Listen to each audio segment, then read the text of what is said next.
Hello guys, ay yung kubo namin. Tapos ay yung mga gintuan. Diyan kami nagkikinto sa tubig niyan.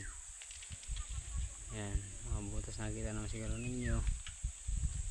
Nandun na yung pinagbabarkisa namin sa hulo. Yun. Hello guys, papalapit na yung asawa ko dyan na. Yan, may daladalang sunong na karton. Para maghanap yata ng higaan. So,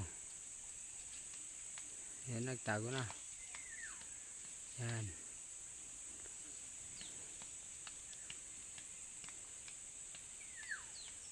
Yan yung kubo namin yun.